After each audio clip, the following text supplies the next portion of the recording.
There is a place in the universe where nothing exists.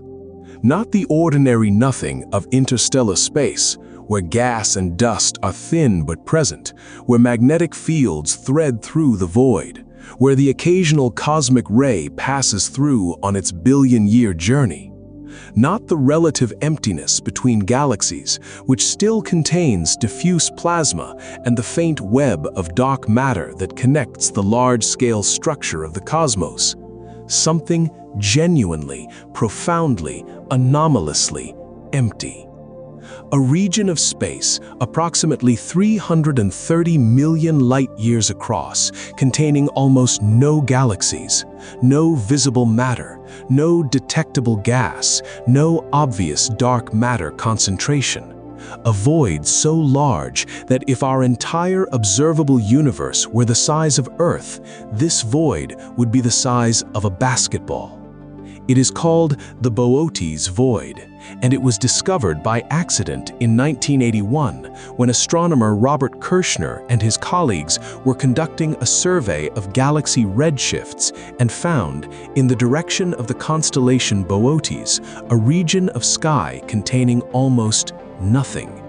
They looked for galaxies, they found a hole. But here is what nobody expected when they started mapping it more carefully. Something is in there. Not much, not enough to explain why the void is not as empty as it should be, but enough to be wrong. Enough to suggest that the Boötes Void is not simply an underdense region of the cosmic web, a statistical fluctuation in the distribution of matter. Enough to ask why anything is there at all.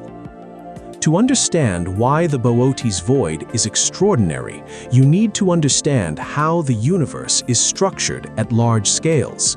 Matter in the universe is not distributed uniformly. It is organized into a cosmic web, a vast network of filaments, sheets, and nodes, where dark matter and ordinary matter have accumulated over 13 billion years under the influence of gravity. The nodes are galaxy clusters, dense concentrations of hundreds or thousands of galaxies held together by their mutual gravity. The filaments are the threads connecting the nodes, sheets and strings of galaxies in gas spanning hundreds of millions of light-years. And between the filaments and clusters are voids, regions where matter is sparse, where the cosmic expansion has pulled the initial matter density below the threshold needed to form galaxies. Voids are a normal feature of the cosmic web. They are the spaces between the structure. In a universe where matter clumps into filaments and clusters, voids are the inevitable complement, the low-density regions that form because matter has flowed away from them toward the higher-density regions under gravitational attraction. Most voids are 30 to 100 million light-years across. They are underdense, but not empty. They contain some galaxies, some diffuse gas, some dark matter in concentrations lower than the filaments, but not zero. The Boötes Void is different. 330 million light-years across, roughly 3 times larger than any void that standard cosmological models predicted should exist when it was discovered. Its size challenged the understanding of how structure formed in the universe. A void that large should not have had time to empty itself in the 13 billion years since the Big Bang. When Robert Kirshner first reported its scale, a colleague reportedly remarked that if the Milky Way had been located in the center of the Boötes Void, humans would not have discovered other galaxies until the 1960s. The nearest galactic neighbor would have been so far away that the instruments needed to detect it would not have existed until the mid-20th century. That is how empty it is. The emptiness of the Boötes Void is not the mystery. Subsequent observations have found other large voids. The Eridanus supervoid, the KBC void, in which our own local group of galaxies appears to be located, a local underdensity extending to roughly 1 billion light-years that may contribute to some of the tensions in modern cosmological measurements. The universe contains multiple large voids, and while the Boötes Void remains one of the largest confirmed examples, it is no longer uniquely anomalous in size. The mystery is what is inside it. By 1987, 6 years after Kirshner's original discovery, follow-up observations had found a small number of galaxies within the void. Not many, a handful scattered through a volume that should contain thousands if it were a typical region of the universe. But they were there, and they were not distributed randomly. The galaxies inside the Boötes Void are arranged in a rough shell, clustered near the boundary of the void rather than distributed through its interior, as if whatever process emptied the void swept matter outward to the edges, leaving the interior nearly clean, but depositing a residual population of galaxies in a thin layer near the surface. This arrangement is not what standard void formation models predict cleanly. In the standard picture, voids empty gradually as matter flows outward under the gravitational pull of the surrounding denser regions. The galaxies that remain in a void are the ones that happen to start in slightly denser subregions within the void. They did not form an empty space, but in the last pockets of sufficient density within the larger underdense region. The shell arrangement in the Boötes Void suggests something more organized, something that is hard to explain as pure statistical underdensity. Here is where the story becomes stranger.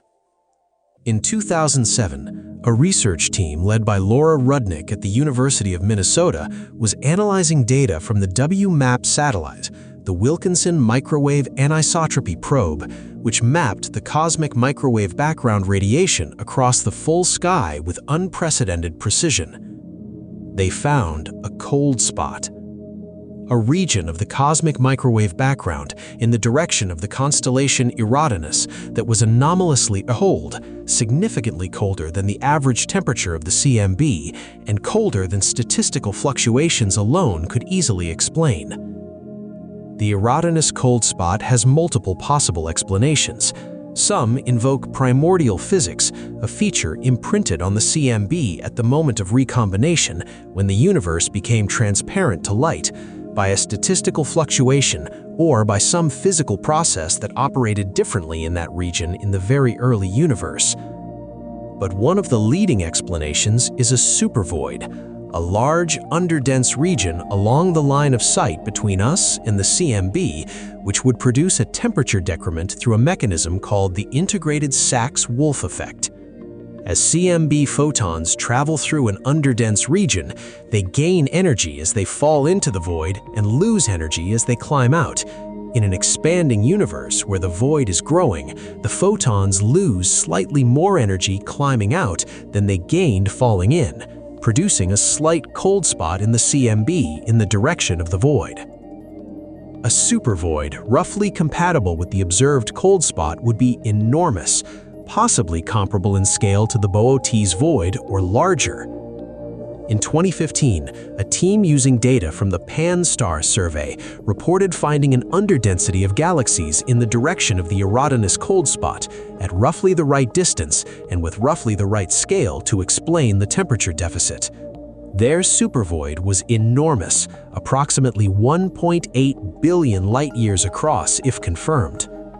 A void nearly 6 times the size of the Boötes Void. The result is contested. Other analyses using different galaxy surveys have found less convincing evidence for the supervoid. The Eridanus Cold Spot remains unexplained in the sense that no single explanation has achieved consensus. But the possibility of a void larger than anything previously confirmed, a supervoid so large that its existence challenges the standard model of cosmic structure formation, exists in the data. And its direction in the sky corresponds to a cold spot that has been in the CMB data since WMAP first mapped the sky. Something large is missing in that direction. Back to the Boötes Void and the question of why anything is inside it. Standard void formation is a slow process. Gravity draws matter away from underdense regions over billions of years. The voids that exist today formed gradually from small initial density fluctuations in the early universe, growing as matter flowed outward under the gravitational influence of the surrounding denser structure. For a void the size of Boötes to have formed entirely by this mechanism, the initial density fluctuation it grew from would have to be extremely large, larger than the standard model of cosmic structure formation comfortably predicts. The universe, as we understand it, should not have had enough time to create a void this large from first principles through gravitational dynamics alone. Several explanations have been proposed. One is that the Boötes Void is not a single void, but a complex of smaller voids, a region where multiple standard-sized voids happen to align along the line of sight, creating the illusion of a single enormous underdensity. Some galaxy surveys support this interpretation, finding filamentary structure within the Boötes region that suggests sub-void architecture. Another is that the standard model is simply wrong about the maximum size of voids, that the power spectrum of initial density fluctuations allows for larger voids than the simplest models predict, and the Boötes Void is an extreme but not impossible example of normal void formation. And then there is the explanation that nobody likes to say loudly, but that the data does not rule out, that something actively emptied it. The active emptying hypothesis is not mainstream. It is not in the textbooks. It is discussed in the careful, hedged language that physicists use when the data point's somewhere uncomfortable. The idea is this. If the Boötes Void contains, or contained, a source of energy capable of evacuating gas and disrupting galaxy formation across hundreds of millions of light-years, something analogous to but vastly larger than the way active galactic nuclei in galaxy clusters push gas out of their local environments, the void could be the aftermath of that energy release rather than a statistical underdensity. What kind of object could inject that much energy into the intergalactic medium across that scale? Nothing we have observed, nothing in the catalog of known astrophysical phenomena operates at that spatial scale with that kind of efficiency. The most powerful objects we know, quasars, blazars, gamma-ray bursts, release energy that affects their immediate environments, their host galaxies, maybe their galaxy groups, not structures hundreds of millions of light-years across. Unless the thing that did it no longer exists. Unless we are looking at the aftermath of a process that operated in the early universe when conditions were different, when objects of a kind that no longer exist were active. The early universe contained objects that the modern universe does not. The first stars, population 3 stars, formed from pure hydrogen and helium before any heavy elements existed, were thought to be enormously massive, potentially hundreds or thousands of times the mass of our Sun. They lived briefly and violently. The first quasars were more luminous, on average, than those in the modern universe. The first black holes grew rapidly in ways we do not fully understand.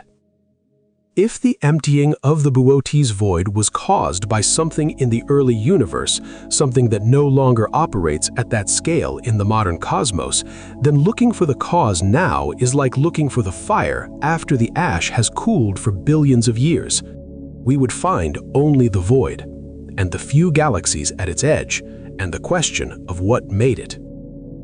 In 2023, the James Webb Space Telescope began its systematic observations of the distant universe. Among its many programs is a deep survey of galaxy populations at high redshift, looking back toward the early universe, mapping the distribution of matter as it was billions of years ago. JWST is finding things that are surprising, massive galaxies existing earlier than the standard model comfortably predicts, galaxy clusters assembled when the universe was younger than previously thought possible for structures of that mass. The early universe appears more structured, more organized, more clumped than the simple models suggest it should have been. Whether any of these findings relate to the formation of voids like Boötes is not yet clear. The observations are new, the interpretations are evolving. The standard model of cosmology is robust in most of its predictions and is not being overturned, but it is being stressed at the edges, finding galaxies and structures that require adjustments to the simplest versions of the model. The Boötes Void sits in that context, a structure larger than the simplest models predict, with internal structure, the shell of galaxies, that the simplest void formation models do not cleanly explain, in a universe that JWST is revealing to be more structured at early times than expected. There is a specific quality to the Boötes Void that separates it from other cosmic mysteries. Most astronomical mysteries are about objects, unusual stars, strange planets, extreme phenomena. The mystery is in what the object is and how it behaves. The Boötes Void's mystery is an absence. It is defined by what is not there. Its size is measured in missing galaxies. Its character is the character of emptiness. And the question it poses is not what this thing is, but why this nothing is here and why it is not quite as nothing as it should be. That is a different kind of question. It does not have a target. There is no object to point a telescope at, no spectrum to take, no brightness to measure. You can only map the boundary, count the absent galaxies, measure the temperature of the microwave background in its direction, and ask what process produced a region of 330 million light-years with almost nothing inside it.